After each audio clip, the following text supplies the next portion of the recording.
Everyone, welcome back to our YouTube channel medical and nurses.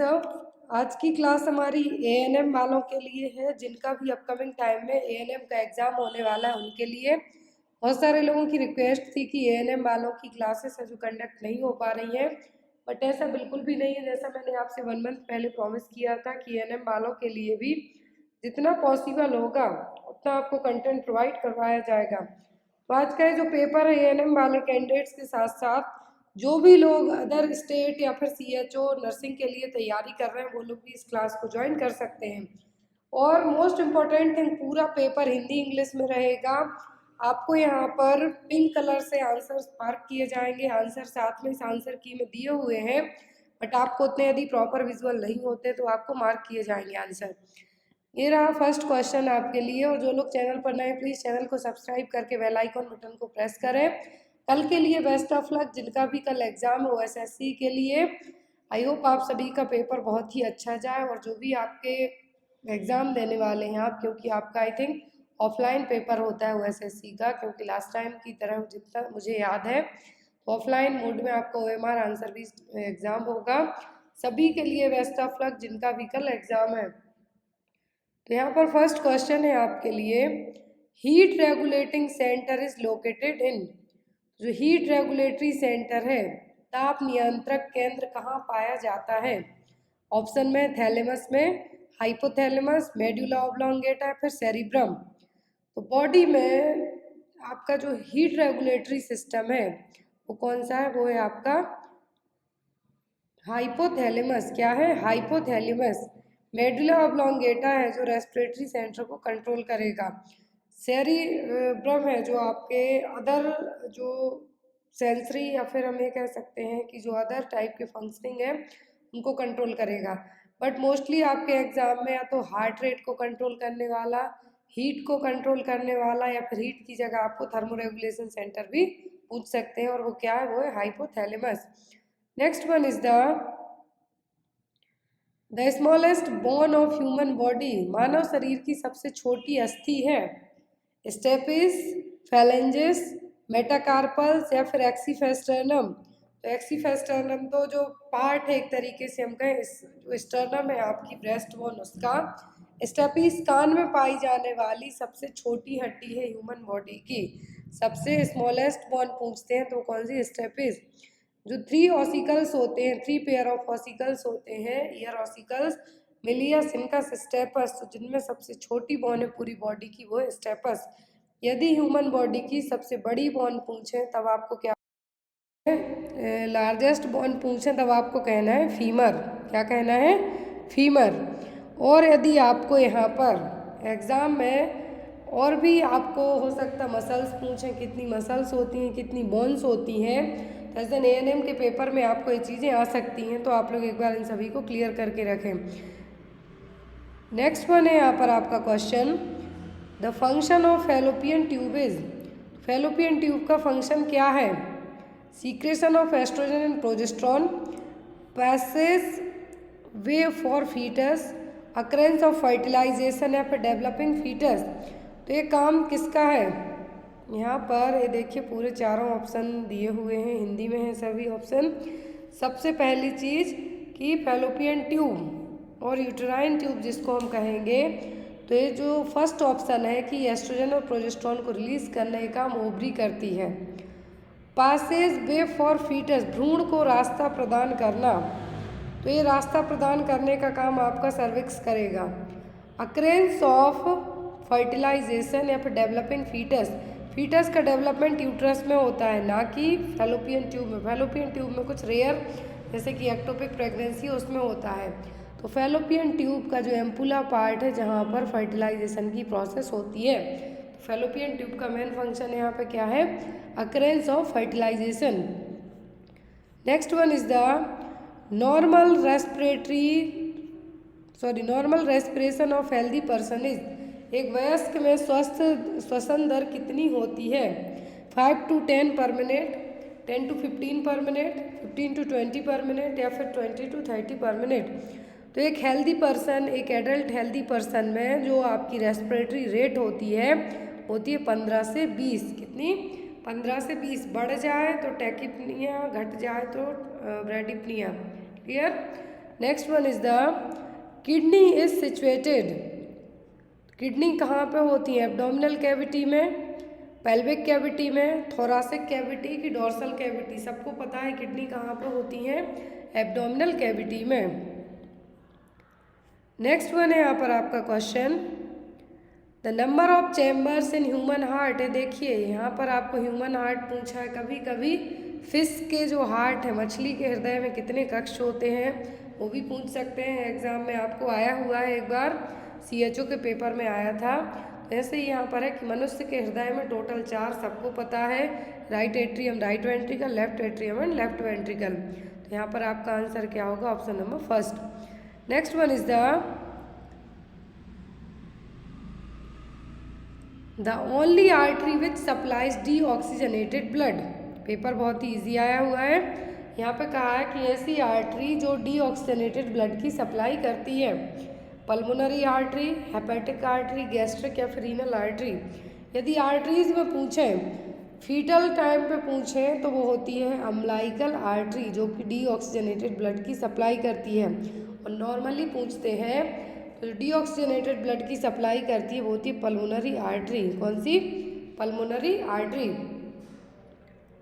Next one is the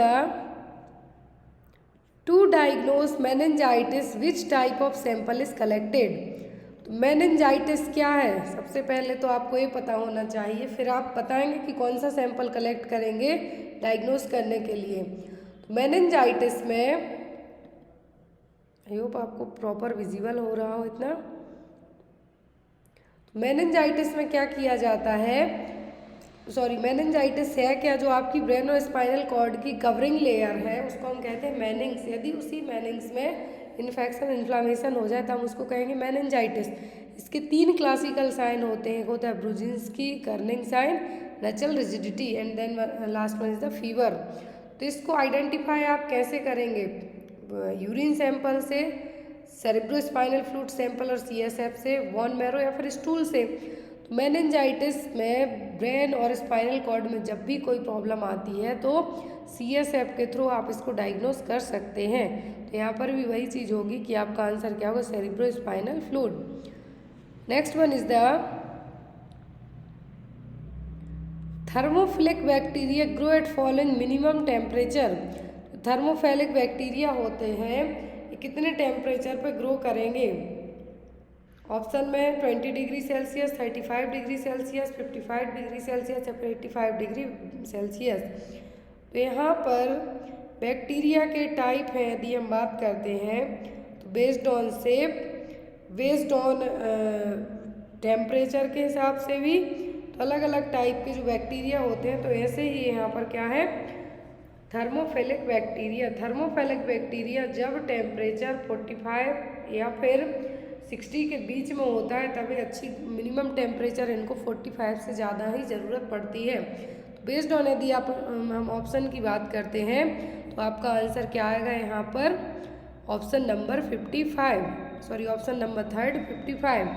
क्यों? क्योंकि जो thermophilic bacteria होते हैं इनको एटलीस्ट मिनिमम, तो यदि हम ऑप्टिमम टेम्परेचर की बात करते हैं तो 60 डिग्री सेल्सियस, लेकिन यदि मिनिमम की बात करें हम 45 से ज़्यादा ही जाना चाहिए, 45 से कम नहीं होना चाहिए।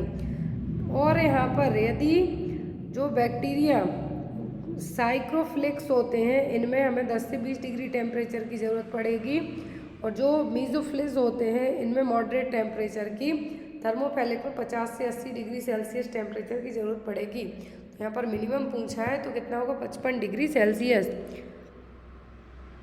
Next one is the life cycle of malaria parasite was first described bye.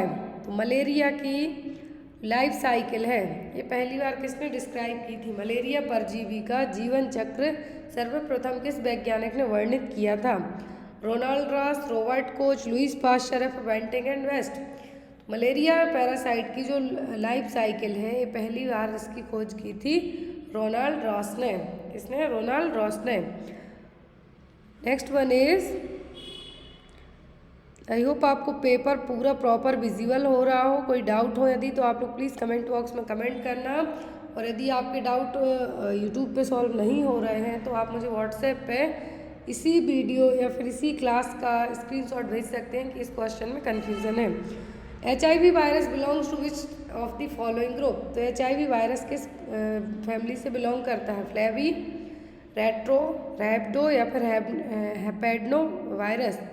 तो HIV वायरस बिलोंग करता है किस फैमिली से? रेट्रो वायरस फैमिली से। किससे? रेट्रो वायरस फैमिली से। Next one is in following which is a vector borne disease. तो इनमें से वेक्टर बॉर्न डिसीज कौन सी है? Diphtheria, dengue, tetanus, measles. तो डिप्थीरिया नहीं है, न टिटनस है, न मीजल्स है। डेंगू, क्योंकि डेंगू में जो मॉस्क्यूटो एडिस एगिप्टी होगा, लेकिन वायरस भी यहाँ पे होता है। क्या है? डेंगू वायरस, जो कि ये क्या है? वेक्टर बॉर्न डिसीज कहलाएगी। Next one is which of the following is the antidote for patient with overdose of heparin. यदि मरीज में हेपेरिन का ओवरडोज हो जाता है तो हम एंटीडोट क्या देंगे? प्रोटामिन सल्फेट, विटामिन के, एट्रोपिन सल्फेट या फिर फियोस्टिग्माइन। तो हेपेरिन ओवरडोज होता है तो इसका एंटीडोट होता है प्रोटामाइन सल्फेट। क्या है? Protamine sulphate. यहाँ पर ऑप्शन आपको लग रहा होगा कि 2 बार लिखे हुए हैं, तो यस 2 बार लिखे हैं, लेकिन एक बार हिंदी में और एक बार इंग्लिश में। Next one is the paracetamol drug is a. Paracetamol किस टाइप की ड्रग है? एंटीपायरेटिक, एंटीटसिव, एंटी एस्थमेटिक या फिर एंटी एमेटिक। तो यहाँ पर एंटीपायरेटिक का मतलब है फीवर में यूज़ की जाने वाली ड्रग। एंटीटसिव है जो खांसी वगैरह में या फिर एलर्जी में यूज़ की जाती है। एंटी एस्थमेटिक जिनको अस्थमा है उनको यदि जो वैसोकॉन्स्ट्रिक्शन हो गया है तो उसको डायलेट करने में यूज़ की जाएंगी। एंटी एमेटिक वॉमिटिंग को ट्रीट करने में यूज़ की जाएंगी। तो यहाँ पर एंटीपायरेटिक क्या है? पैरासीटामॉल।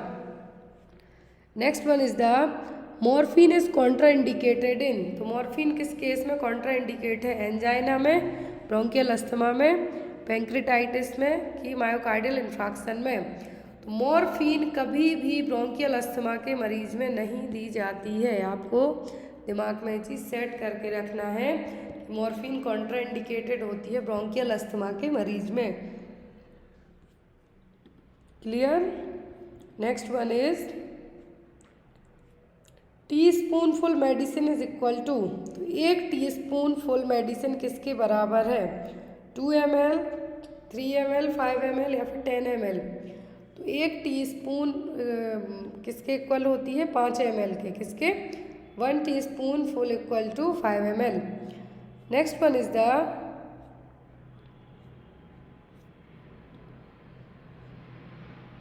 आई होप आपको पूरा दिख रहा हो। Next one is which of the following medicine is useful for reducing raised intracranial pressure. सबको पता है कि यदि इंट्राक्रैनियल प्रेशर बढ़ा हुआ है कौन सी मेडिसिन हम देंगे? तो मैनिटॉल है ऑप्शन में, फेनिटॉइन है, डाइज़ेपाम है, नाइट्रोग्लिसरीन है। तो मैनिटॉल ड्रग ऑफ चॉइस है जो कि यदि ICP बढ़ा हुआ है तो उसको ट्रीट करने के लिए यूज़ की जाती है। Next one is analgesics are given.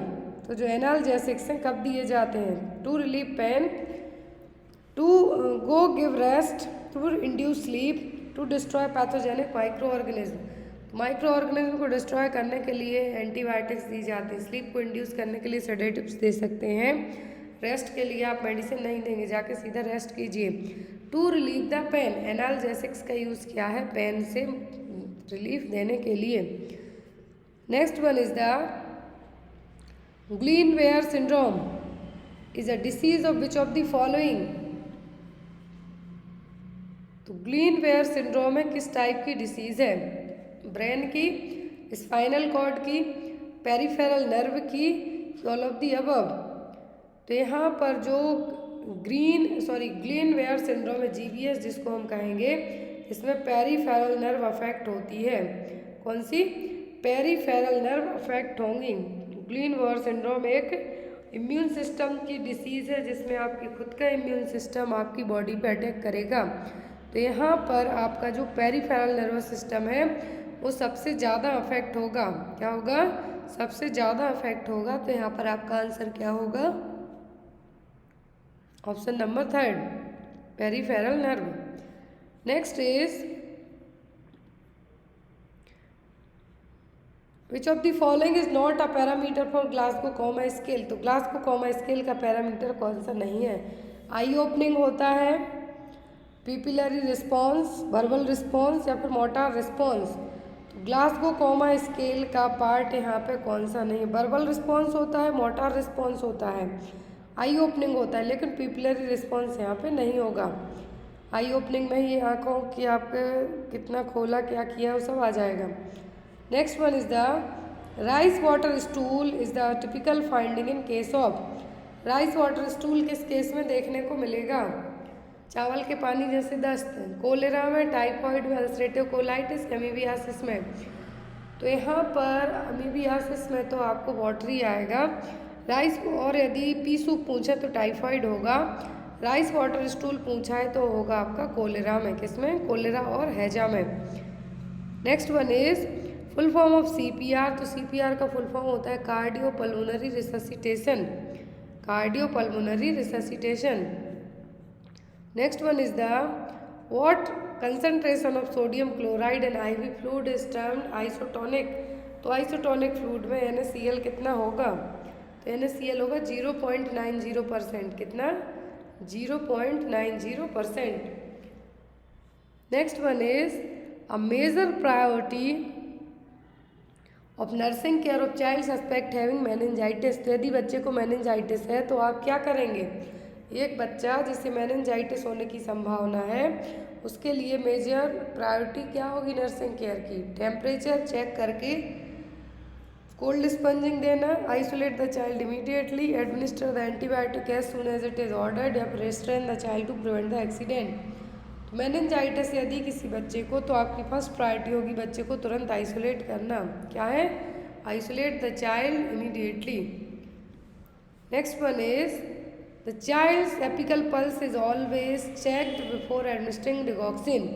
The drug is not given if the pulse rate is. देखिए कितना इजी क्वेश्चन है। एपिकल पल्स चेक किया आपने डिगॉक्सिन देने के पहले, तो ड्रग आप कब नहीं देंगे? जब पल्स रेट कितनी होगी? Below 90 to 110 beat per minute, above 90 to 110 beat per minute, less than 60 beat per minute, या फिर more than 150 beat per minute. सबको पता है डिगॉक्सिन जब भी पल्स रेट 60 से कम हो तब नहीं दी जाती, अदरवाइज और कम करके मरीज को सीधा ऊपर पहुंचा देगी।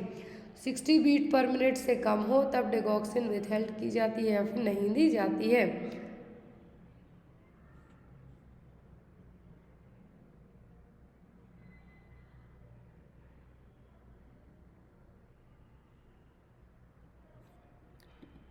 Sorry for that. यहाँ पे बच्चे के लिए कहा जा रहा है।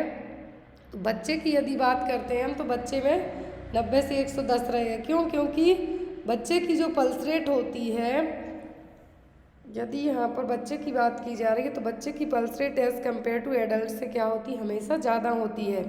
यदि एडल्ट में पूछते हैं तो 60 बीट से कम है तो हम नहीं देंगे, लेकिन यहाँ पर बच्चे में पूछा जा रहा है तब वो होगा 90 से 110 बीट पर मिनट से नीचे है यदि, तब हम क्या है जो डिगॉक्सिन नहीं देंगे। Next one is during the oedematous phase of nephrotic syndrome an important nursing intervention is to. तो यहाँ पर नेफ्रोटिक सिंड्रोम की एडिमेटस फेज में आप क्या करेंगे? Provide meticulous skin care, encourage fluid intake, encourage moderate activity, weight the child every alternate day. तो oedematous phase में आप मरीज को मेटिकुलेसिस स्किन केयर देंगे। क्या है यहाँ पे? मेटिकुलेसिस स्किन केयर। जो मेटिकुलोसिस स्किन केयर है, यहाँ पर आपको पर्सन के लिए एक तरीके से हमें कहेंगे कि ग्रेट अच्छे तरीके से केयर करेंगे ताकि उसको फील ना हो कि उसकी जो एडिमेटस फेज के कारण उसकी बॉडी स्किन है जो अजीब टाइप की दिख रही है, इसलिए provide meticulous skin care. Next one is initial nursing assessment of a infant suffering with acute diarrhoea and dehydration reveals. तो इनिशियल नर्सिंग इंटरवेंशन है, यदि बच्चे को एक्यूट डायरियल और डिहाइड्रेशन है तो क्या करेंगे? स्किन टर्गर देखेंगे, लो हेमेटोक्रिट वैल्यू होगी, फोंटेनेल बल्स रहेंगे या फिर वेट गेन होगा। तो एक्यूट डायरिया और डिहाइड्रेशन में बच्चे में क्या देखने को मिलेगा, स्किन टर्गर। क्या होगा, स्किन टर्गर से आपको पता चलेगा कि बच्चे को एक्यूट डायरिया हुआ है। फोंटेनेल बल्स होंगे जब क्रॉनिक डायरिया रहे, यदि बहुत बार लूज मोशन हो रहे हो तब। Next one is the most likely side effect of external radiation to the neck for cancer of larynx. तो साइड इफेक्ट क्या होगा एक्सटर्नल रेडिएशन के लिए, कॉन्स्टिपेशन, डिस्निया, सोर थ्रोट या फिर डायरिया। तो यदि लैरिंग्स के कैंसर के लिए एक्सटर्नल रेडिएशन के कारण साइड इफेक्ट की बात की जा रही है तो वो होगा सोर थ्रोट। क्या होगा, सोर थ्रोट, क्योंकि लैरिंग्स के कैंसर की बात हो रही है, आपके वोकल कॉर्ड के कैंसर की बात हो रही है। तो यहाँ पर जो साइड इफेक्ट होगा एक्सटर्नल रेडिएशन के कारण क्या होगा, sore throat. Next one is the when the respiratory rate of a 12-month-old child is 35 beats per minute, the most appropriate nursing action is। तो यहाँ पर यदि 12 महीने के बच्चे की जो रेस्पिरेटरी रेट है 35 बीट पर मिनट हो रही है, तो आप क्या करेंगे, डॉक्टर को सूचित करेंगे, ऑक्सीजन देंगे, 15 मिनट में दोबारा से रेस्पिरेटरी रेट चेक करेंगे कि डॉक्यूमेंट द फाइंडिंग। ऐसे केस में आप डॉक्यूमेंट है जो रेडी करके रखेंगे, finding of document. Next one is the nursing intervention in thrombophlebitis would be contraindicated. Thrombophlebitis के मरीज में आप क्या नहीं करेंगे, maintaining strict bed rest, turning the patient from side to side, applying warm packs to the affected leg, massaging the affected leg. यहाँ पर आपको क्या चीज़ें कॉन्ट्राइंडिकेट करनी है, तो आपको स्ट्रिक्ट बेड रेस्ट के लिए कॉन्ट्राइंडिकेट करना है, maintaining strict bed rest thrombophlebitis के मरीज में।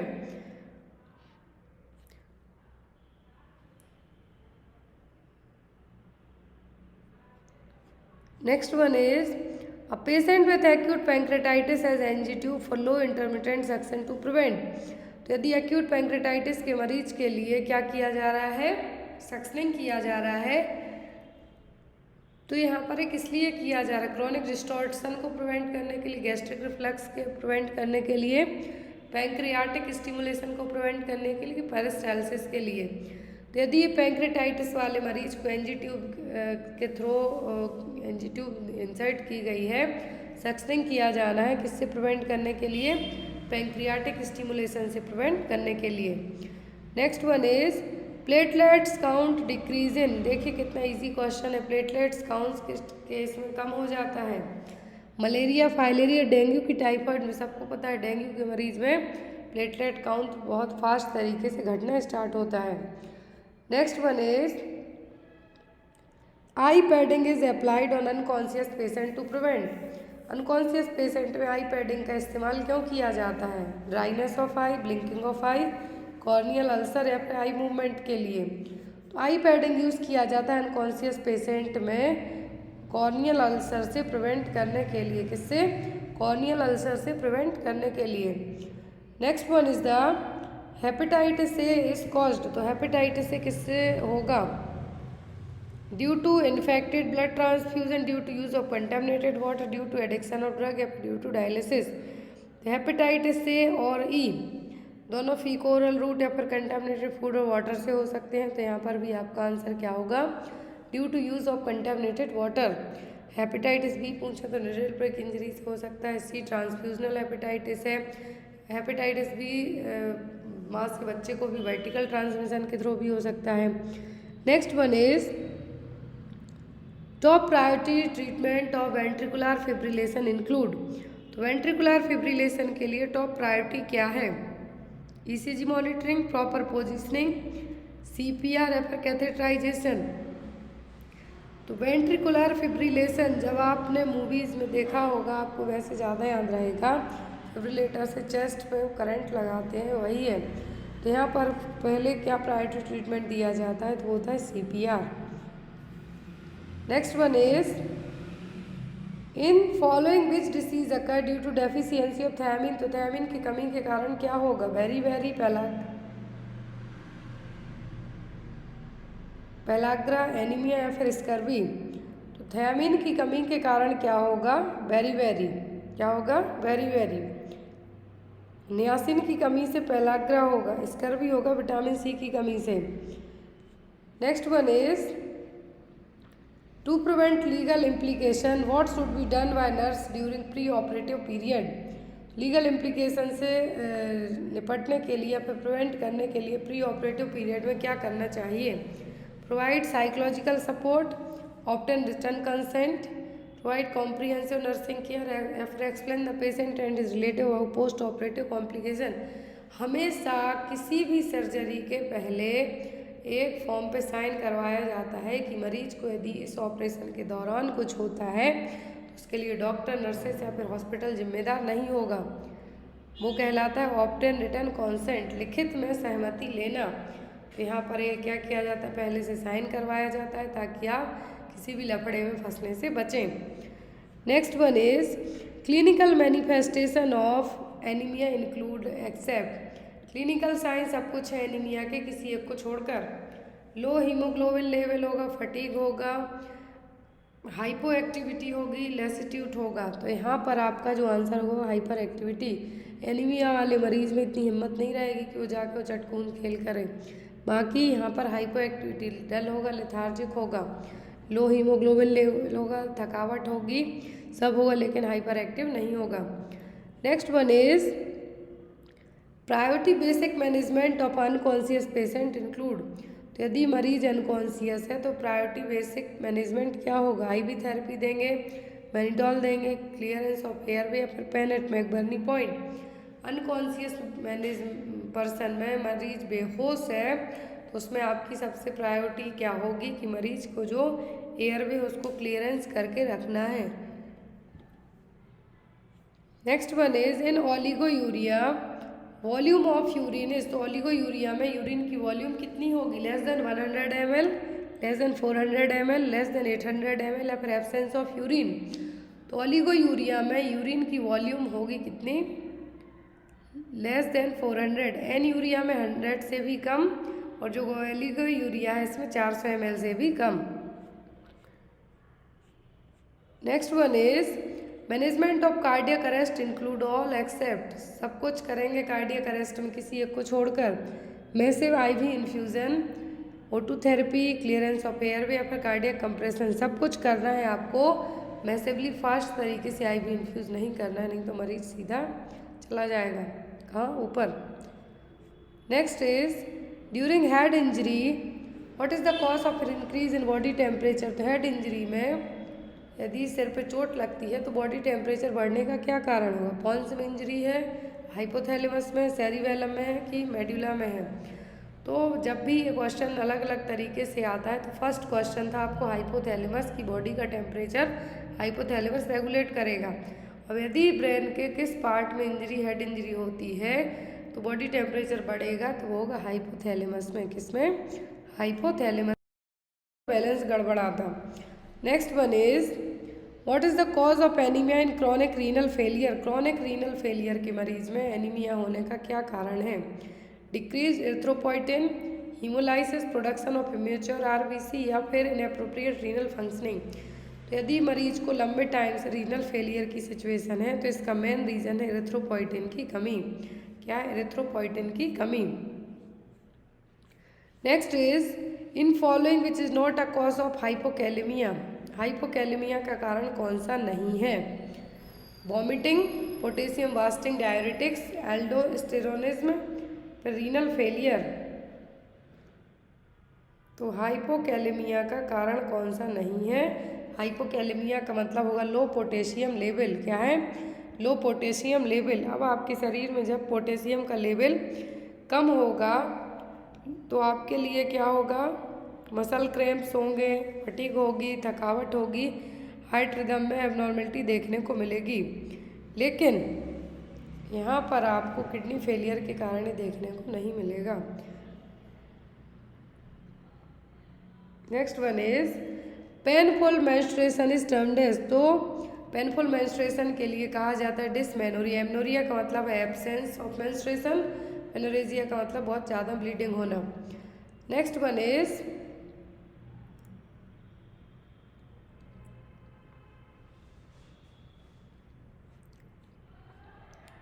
Next is in following which is not a sexually transmitted disease, तो इनमें से सेक्सुअली ट्रांसमिटेड डिसीज कौन सी नहीं है?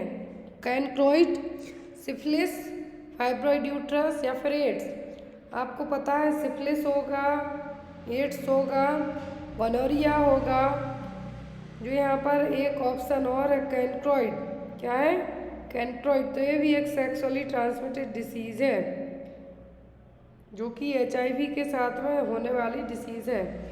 यहाँ पर ये जो डिसीज़ है कैनक्रोइड डिसीज़, ये भी एक बैक्टीरियल इन्फेक्शन है। बैक्टीरियल हीमोफिलस डक्टरे नाम के बैक्टीरिया से होगी। क्या है? हीमोफिलस डक्टरे नाम के बैक्टीरिया से होगी कैनक्रोइड, लेकिन fibroid uterus sexually transmitted disease नहीं है। Next is the fault in male that may cause infertility include. तो मेल में यहाँ पे कहा है कि कौन से कॉज है जिसके कारण इनफर्टिलिटी होगी, वांछपन होगा।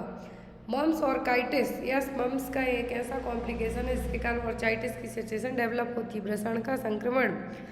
राइज स्क्रोटल टेम्परेचर, ये भी हो सकता है। अनडिसेंडेंट टेस्टिस भी हो सकता है। तो यहाँ पर आपका आंसर होगा ऑल ऑफ दी अबव। सभी रीजन हो सकते हैं किसके? मेल इनफर्टिलिटी के। Next is secretion from mother's breast following delivery is called. Mother के ब्रेस्ट से डिलीवरी के बाद जो निकलता है वो क्या है? वो कहलाता है कोलेस्ट्रम। क्या है? कोलेस्ट्रम। ल्यूकोरिया वाइट डिस्चार्ज है, वजाइना के थ्रू होगा। रोचिया आफ्टर डिलीवरी के बाद जो ब्लीडिंग होती है उसको टर्म दिया गया है। Next is during which stage of labour placenta is delivered. Placenta किस स्टेज में डिलीवर होगा? First, second, third, fourth. First stage में सर्विक्स डायलेट होगी, दूसरे में बेबी बाहर आएगा, तीसरे में प्लेसेंटा डिलीवर होगा, चौथे में ऑब्जर्वेशन करेंगे। तो आपका आंसर क्या होगा यहाँ पर? Stage number third. Next is pap smear is used for screening of which of the following. तो पैप स्मीयर किसकी स्क्रीनिंग के लिए यूज किया जाता है? Ovarian cancer, endometrial cancer, cervical cancer या फिर breast cancer. Pap smear use किया जाता है सर्वाइकल कैंसर की स्क्रीनिंग के लिए। Next one is which abdominal grip is use to assess the descent of head in a pregnant women. Head की condition पता करने के लिए प्रेग्नेंट वुमेन में कौन सी ग्रिप यूज की जाती है? फंडल, लेटरल, पेल्विक 1 या फिर पेल्विक 2। तो जो ग्रिप अपनाई जाती है वो होती है पेल्विक ग्रिप 2। ये ग्रिप्स हमने कई बार पढ़ी हैं। Pelvic grip first, pelvic grip second, Leopold manoeuvre, सब क्या है? ग्रिप है, अलग अलग तरीके से यूज़ की जाती हैं। तो बेबी के हेड को सही तरीके से असेस करने के लिए ग्रिप अपनाई जाएगी, वो भी pelvic grip second. Next one is movement of the baby that is felt by the mother it's known as. तो जो मूवमेंट माँ को फील हो रहा है अपने बच्चे की यूट्रस में क्या कहलाएंगे? लाइटनिंग, एंगेजमेंट, क्विकनिंग की डेवलपमेंट। तो ये कहलाएंगे क्विकनिंग। क्या कहलाएंगे? क्विकनिंग, जो कि फर्स्ट फीटल मूवमेंट कहलाएंगे। माँ को 20 वीक की प्रेगनेंसी ये फील होने लगेंगे। Next one is bed rest is essential in preeclampsia since it. Preeclampsia के मरीज में बेड रेस्ट की ज़रूरत होती है, क्यों? एक्लेम्सिया को प्रिवेंट करने के लिए mobilise tissue fluid thereby lowering blood pressure, improve blood circulation and decrease the oedema. Bed rest इसलिए कहा जाता है प्री एक्लेम्सिया के मरीज को ताकि आप उसमें ब्लड सर्कुलेशन को इम्प्रूव करके एडिमा को कम कर सकें। Option number third. Next one is about 25% of maternal death are due to. 25% death हैं जो फीमेल की किसके कारण होती हैं? इन्फेक्शन के, ऑब्स्टेट्रिकल हेमरेज या फिर अनसेफ अबॉर्शन या फिर एक्लेम्सिया के। तो यहाँ पर 25% मैटरनल डेथ का मेन रीज़न होता है हेमरेज और ब्लीडिंग। ऑब्स्टेट्रिकल हेमरेज डिलीवरी के टाइम पे, डिलीवरी के बाद या फिर ड्यूरिंग द डिलीवरी किसी भी तरीके से ब्लीडिंग होती है तो वो किस में कंसिडर की जाएगी? ऑब्स्टेट्रिक हेमरेज में। Next is bleeding after 24 hour of delivery is considered as postpartum haemorrhage. Postpartum haemorrhage कब कंसिडर किया जाएगा? यदि 24 घंटे के बाद ब्लीडिंग हुई है तब। When blood loss more than 500 ml, 700, 100 या 200। बहुत ईजी क्वेश्चन है। जब ब्लड लॉस 500 ml से ज़्यादा हो जाता है पोस्टपार्टम हेमरेज, तब उसको क्या कहेंगे? पोस्टपार्टम हेमरेज, ब्लड का लॉस हो रहा है 500 ml से भी ज़्यादा। Next is in following which is the highest diameter of pelvis. Pelvis का सबसे हाईएस्ट डायमीटर कौन सा, एंटीरियर, पोस्टीरियर, लेटरल या फिर ऑब्लिक या फिर ऑल आर इक्वल। तो ये क्वेश्चन भी आपको पढ़ाया जा चुका है कई बार। पेल्विक का सबसे हाईएस्ट डायमीटर होता है anterior posterior diameter. Next is total weight gain during pregnancy is about. तो प्रेगनेंसी में टोटल कितना वेट बढ़ना चाहिए, 6 किलो, 8 किलो, 11 किलो, 14 किलोग्राम। तो एक नॉर्मल हेल्दी प्रेगनेंसी में एटलीस्ट 11 kg वेट तो गेन होना ही चाहिए। Next one is in following which vaccine is given to pregnant lady. तो कौन सी वैक्सीन प्रेग्नेंट लेडी को दी जाएगी, मीजल्स, बीसीजी, टिटनस या फिर डीपीटी। तो जो वैक्सीन प्रेग्नेंट लेडी को दी जाती है वो दी जाती है टिटनस वैक्सीन। एक दी जाती है as soon as pregnancy confirm हो गई हो, दूसरी 1 महीने के गैप के बाद हम दे सकते हैं।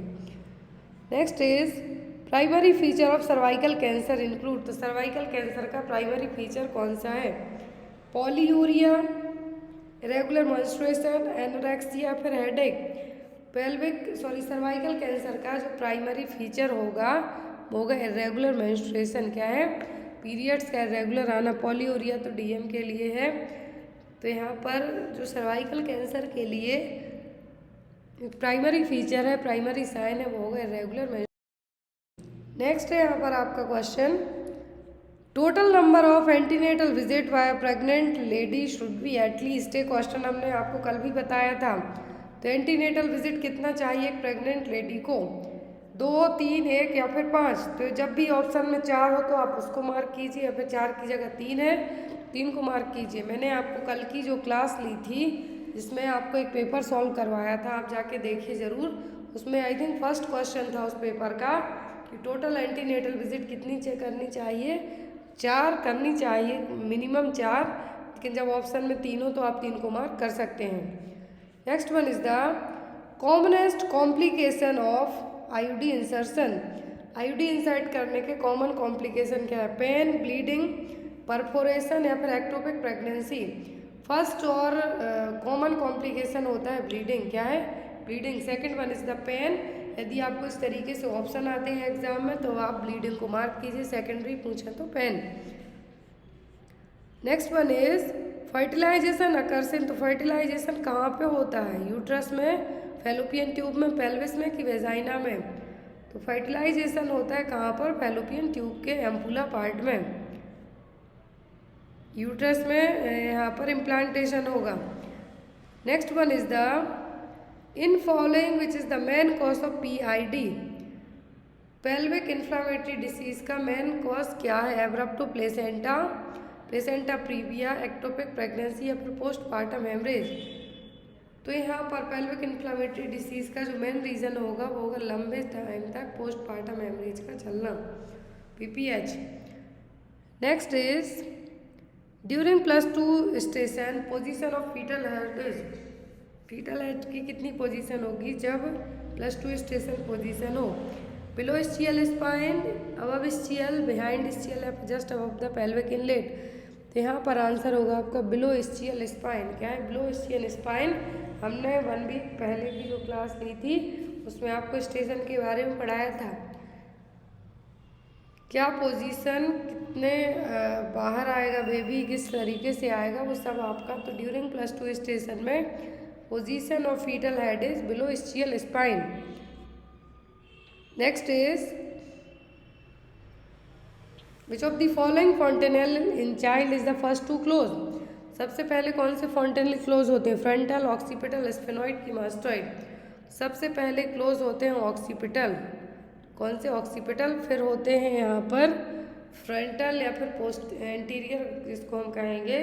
कब होते हैं, ये होते हैं जनरली 18 महीने की एज में। और जो यहाँ पर सबसे पहले क्लोज होने वाले हैं कुछ हफ्तों में ही क्लोज हो जाते हैं, तो ऑक्सीपिटल फॉन्टेनेल।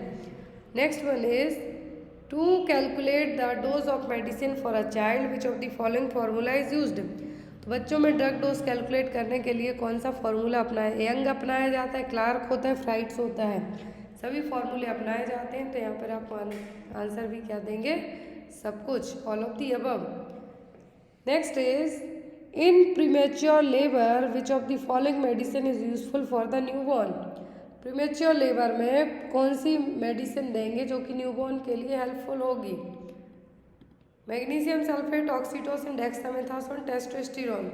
प्रीमेच्योर लेबर पे आते हैं तो जो मेडिसिन देंगे हम न्यूबॉर्न बेबी के लिए हेल्पफुल होगी वो होगी डेक्सामेथासोन। कौन सी? डेक्सामेथासोन। बेबी के लंग्स को मैच्योर करने में हेल्प करेगी। क्या होगी? Dexamethasone. Next one is a promising treatment for some children suffering from thalassaemia is. Thalassaemia के लिए एक परमानेंट ट्रीटमेंट क्या होगा? परमानेंट तो नहीं हम कहेंगे, प्रोमिसिंग ही कहेंगे। Bone marrow transplantation, chemotherapeutic agent, radiation therapy या फिर स्टेरॉयडल थेरेपी। तो यदि किसी बच्चे को थैलेसीमिया है, उस थैलेसीमिया के मरीज में केयर आप कैसे करेंगे, कैसे ट्रीट करने की कोशिश करेंगे? बोन मैरो ट्रांसप्लांट करके। Next one is a child is diagnosed with bacterial conjunctivitis, a nurse educate the mother to do all except. यदि बच्चे को बैक्टीरियल कंजक्टिवाइटिस हुआ है तो एज अ नर्स आप मदर को सब चीज़ें बताएंगे किसी एक को छोड़कर। Wash and frequently, clean eyes as prescribed, share towel and washcloth, give eye drops and prescribe. Wash and frequently ताकि कंटामिनेशन से आप प्रिवेंट कर सकें। आइस को एज एन जो प्रिस्क्राइब किया वैसे धुलें। गिव आई ड्रॉप्स जो दी गई हैं, कभी भी अपनी टॉवल और जो क्लॉथ्स है जो नहीं शेयर करना है। तो यहाँ पर भी ऑप्शन में वही, क्वेश्चन में वही है कि एक्सेप्ट करके क्वेश्चन है क्या नहीं करना है यदि किसी बच्चे को बैक्टीरियल कंजक्टिवाइटिस हुआ है तो ऐसे केस में आपको share towel and wash the cloth. Next one is the Apgar score is done to appraise the infant for. तो अपगार स्कोर में क्या चीज़ें चेक की जाएंगी? Birth defect, respiratory effect, RH sensitization या फिर इमोशनल स्टेबिलिटी। अपगार स्कोरिंग 2 बार की जाती है, एक बार जब बेबी डिलीवर होता है तब, दूसरी बार 5 मिनट के बाद। तो यहाँ पर अपगार स्कोर में रेस्पिरेटरी इफेक्ट चेक किए जाएंगे, ना कि रेस्पिरेटरी इफेक्ट चेक किए जाएंगे, ना कि RH सेंसिटाइजेशन, इमोशनल सेंसिटिविटी या फिर birth defect. Next one is Wilms tumour is a tumour of the. Wilms tumour कहाँ का ट्यूमर है? बच्चों में होने वाला कॉमन किडनी ट्यूमर है। Next is normal birth weight is. तो नॉर्मली बच्चे का वजन कितना होता है? जन्म के समय एक शिशु सामान्य वजन कितने होगा? 2.5 to 3 kg, 2 to 2.5 kg, 3 to 3.5 kg, 2.2 to 2.7 kg। तो इंडियन हेल्दी बेबी का जन्म के समय वजन होता है 2.5 किलो से 3 किलो तक, 2.5 to 3 kg। ये वजन 5 से 6 महीने में डबल हो जाएगा और 1 साल में पूरा ट्रिपल हो जाएगा।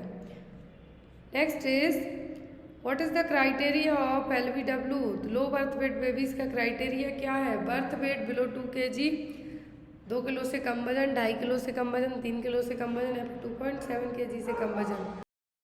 बेबीज, अभी हमने इसके पहले क्वेश्चन में पढ़ा कि इंडियन बेबीज का वजन कितना होता है? 2.5 kg से 3 kg तक। लो बर्थ वेट बेबीज ऐसे बच्चे होते हैं जिनका वजन 2.5 kg से भी कम हो। तो here is the right answer is option number B, birth weight is less than 2.5 kg या फिर 2.5 किलो से कम वजन का बच्चा हो उसको कहेंगे low birth weight babies. Next one is the at which age a child can start to brush his teeth. किस उम्र में बच्चे दांत साफ करना स्टार्ट कर देते, ब्रश करना स्टार्ट करते? 2 साल में, 3 साल, 4 साल की 20 महीने में? तो बच्चे जनरली 3 साल में। कब? जब 3 साल के होते हैं तब जब अपने दांतों को ब्रश करना स्टार्ट कर देते हैं। 2 में तो ज़बरदस्ती करना पड़ेगा, बट बच्चा 3 साल की एज में प्रॉपर ब्रश करना सीख जाएगा। Next one is while talking temperature from rectal routine in children thermometer should be inserted about। तो यदि रेक्टल टेम्परेचर ले रहे हैं तो कितना थर्मामीटर इंसर्ट करेंगे? 0.5 इंच, 1 इंच, 1.5 इंच या फिर 2 इंच। तो यदि रेक्टल टेम्परेचर लेते हैं आप तब आप थर्मामीटर को कितना इंसर्ट करेंगे? 1 inch. Next is MMR vaccine is given by. तो MMR वैक्सीन किस रूट से दी जाती है? इंट्रामस्कुलर, सबक्यूटेनियस, इंट्रावीनस या फिर इंट्राडर्मल। तो जो MMR वैक्सीन है दी जाती है सबक्यूटेनियस रूट से। किससे? सबक्यूटेनियस रूट से पेंटावैलेंट IM दी जाती है, BCG इंट्राडर्मल दी जाती है। Next is deficiency of vitamin D in children में कॉज। तो यदि बच्चों में विटामिन डी की कमी होती है तब क्या होगा? ऑस्टियोमलेशिया होगा, रिकेट्स होगा, पेलाग्रा होगा कि वेरी वेरी होगी? तो बच्चों में जब विटामिन डी की कमी होती है तब बच्चों को होगा रिकेट्स। बड़ों में पूछें तो ऑस्टियोमलेशिया, पेलाग्रा, नियासिन से, वेरी वेरी B1 की कमी से। Next is in children which disease occur due to protein deficiency. तो कौन सी डिसीज है जो प्रोटीन की कमी से होगी? मरासमस, क्वासियोरकर, बेरी बेरी की स्कर्वी? प्रोटीन की कमी से होगा क्वासियोरकर, एनर्जी की कमी से होगा मरासमस, प्रोटीन की कमी से होगा kwashiorkor. Next one is after birth of the baby breast feeding should be started. तो बेबी के जन्म के कितने टाइम के बाद ब्रेस्ट फीडिंग करवाना चाहिए? 2 घंटे के अंदर, आधे घंटे के अंदर, दूसरे दिन या फिर आफ्टर वीक? तो यदि ब्रेस्ट फीडिंग की बात हो रही है आफ्टर बर्थ तो बेबी को विदिन ½ आवर या फिर 0.5 आवर के अंदर फीड करवाना है, मतलब कि आधे घंटे के अंदर, 30 मिनट के अंदर। Next one is the when physiological jaundice appear in newborn baby. Newborn baby में फिजियोलॉजिकल जॉइंटिस कब देखने को मिलेगा? At the birth, on second week, on second day या फिर ऑन फर्स्ट वीक?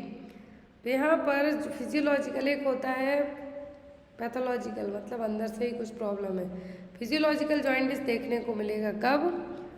दूसरे दिन, on second day. Next is in following which is not are preventive measures for tetanus neonatorum. Tetanus ophthalmic neonatorum, tetanus neonatorum क्या होते हैं? तो इसके लिए क्या यूज़ किया जाता है? TT vaccine, follow the 5 clean rule, TT immunisation during reproductive age, या फिर पेनिसिलिन एंटीबायोटिक। ऑप्थेल्मिक न्यूनेट्रम और टिटनस न्यूनेट्रम को बच्चे में प्रिवेंट करने के लिए WHO की 5 क्लीन प्रैक्टिस अपनाई जाती हैं। जहाँ डिलीवरी हो रही है वो एरिया सेफ हो, जो डिलीवरी कर रहा है उसके यहाँ सेफ हो, जो इंस्ट्रूमेंट यूज़ किए जा रहे हैं वो सेफ हो, clean cord, clean cord clamping. Next one is causative organism of chickenpox. तो चिकन पॉक्स का कॉजेटिव एजेंट क्या है? Paramyxovirus, varicella zoster, herpes simplex या फिर बॉर्डेटेला पर्टिसेस। ये सभी वायरस किसी न किसी डिसीज को कॉज करने के लिए हेल्पफुल है। तो यहाँ पर चिकन पॉक्स के लिए क्या है? Varicella zoster virus. Next is in a patient of fever fastigium is term when given to with of the following period. Fastigium term कब अपनाया जाता है? ऑनसेट ऑफ फीवर हो, मतलब कि बुखार आना शुरू हुआ हो, जब तापमान अधिकतम अस्थायी हो, when the body temperature is gradually returning to normal, या when body temperature suddenly returning to normal।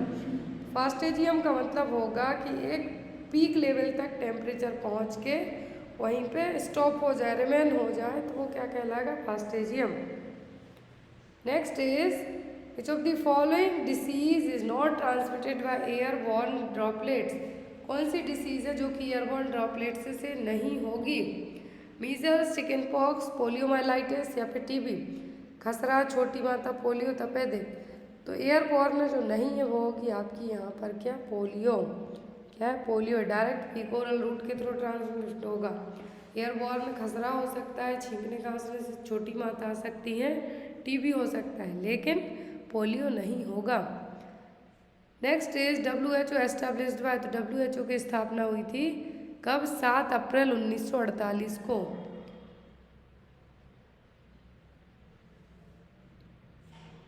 Next one is the what is the full form of UNDP। तो UNDP का full form United Nation Development Programme. क्या? United Nation Development Programme. Next is typhoid fever is the. तो typhoid किस तरीके का बुखार है? Bacterial, skin, parasitic या फिर वायरल? टाइफाइड है एक बैक्टीरियल डिसीज जो कि साल्मोनेला टाइफी नाम के बैक्टीरिया से डेवलप होती है। Next is polio vaccine is prepared from. Polio vaccine किससे बनी होती हैं? लाइव एटेन्यूएट ऑर्गेनिज्म से, किल्ड ऑर्गेनिज्म और टॉक्सॉइड या फिर एरोबिक बैक्टीरिया। तो जो पोलियो वैक्सीन होती हैं बनी हुई हैं लाइव अटेन्यूएटेड ऑर्गेनिज्म से। Next is the full form of abbreviation ICD। ICD का फुल फॉर्म है integrated child development services. Next is Community health nurse explains a new diagnosed diabetes mellitus patient that the purpose of medication is to treat.